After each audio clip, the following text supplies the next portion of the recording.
नमस्कार, मैं भवन इंडियन बॉय। आप सभी का हमारे यूट्यूब चैनल भवन इंडियन बॉय पे हार्दिक अभिनंदन, हार्दिक स्वागत है। और आज मैं आया हूँ 10th क्लास के बारे में बात करने के लिए।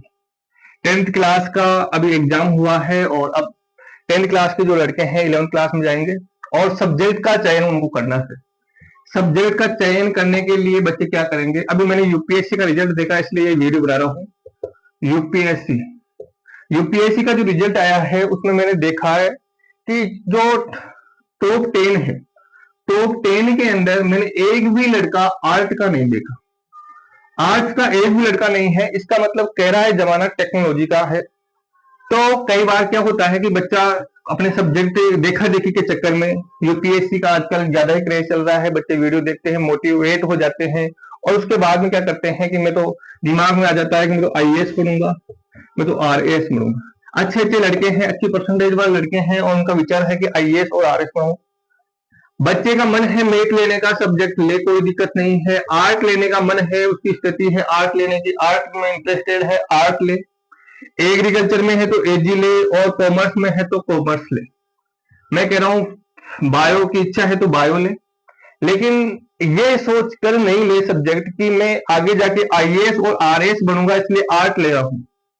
आज के जमाने में आर्ट से ही नहीं, आप किसी भी सब्जेक्ट से आरएएस और आईएएस बन सकते हो। ऐसा कुछ नहीं है। आप मैथ लोगे तो भी आप आईएएस आरएएस की तैयारी कर सकते हो, आप बायो लोगे तो भी आप किसी भी चीज की तैयारी कर सकते हो। एक सब्जेक्ट आपको आईएएस यदि आप बनना है, आप यूपीएससी में जाओगे तो एक आपके पास में ऑप्शनल सब्जेक्ट रहेगा। मैं बात करता हूँ आगे की, जो मैथ सब्जेक्ट साइंस वाले सब्जेक्ट है, साइंस सब्जेक्ट है। साइंस ऐसा कोई एग्जाम नहीं है जिसमें मैथ और आपकी साइंस नहीं आती हो, SCIENC। ऐसा कोई एग्जाम नहीं है जिसमें मैथ और साइंस नहीं आती। आजकल टेक्नोलॉजी का जमाना है बेटा।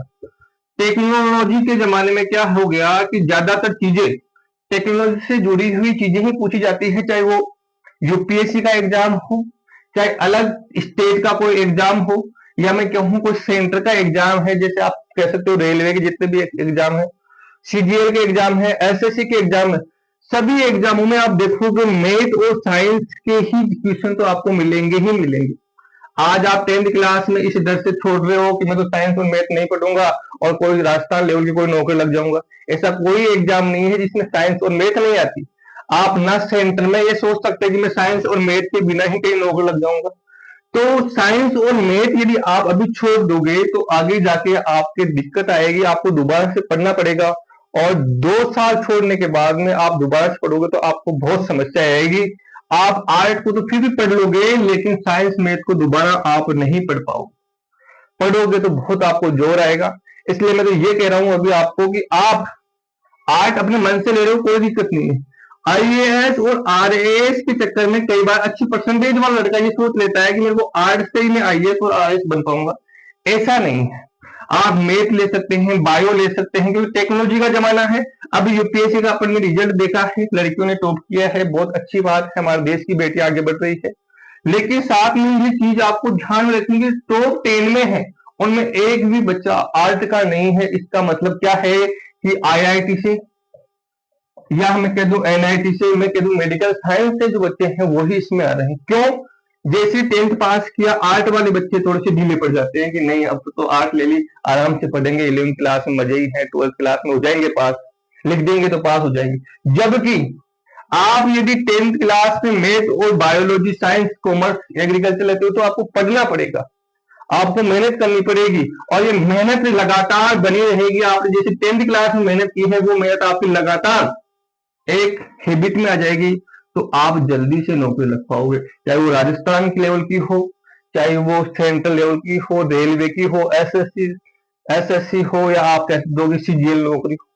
सीजीएल में कहीं पर भी जाओ, आपके मैथ और साइंस का जो क्राइटेरिया वो सबसे ज्यादा आता है। आजकल टेक्नोलॉजी के ही क्वेश्चन आते हैं। वो लड़के तो मैथ से हैं, बायोलॉजी से हैं, ये बच्चे इन क्वेश्चनों को आराम से हल कर पाते हैं। थैंक यू, धन्यवाद। तो सब्जेक्ट का चयन हमेशा आपकी रुचि के अनुसार करना है, पहली बात। तो दूसरी बात यह है कि रुचि के साथ साथ इस चीज को जरूर देखना है, इस चीज को देखना जरूर है। इस चक्कर में कि आईएएस और आरएएस बनूं, इस चक्कर में कहीं ऐसा नहीं हो कि आप आईएएस और आरएस के चक्कर में आर्ट लेके बैठ जाओ और आगे जाके पता चले कि ज्यादातर जो चीजें आ रही है मैथ और साइंस से ही आ रही है। थैंक यू, धन्यवाद।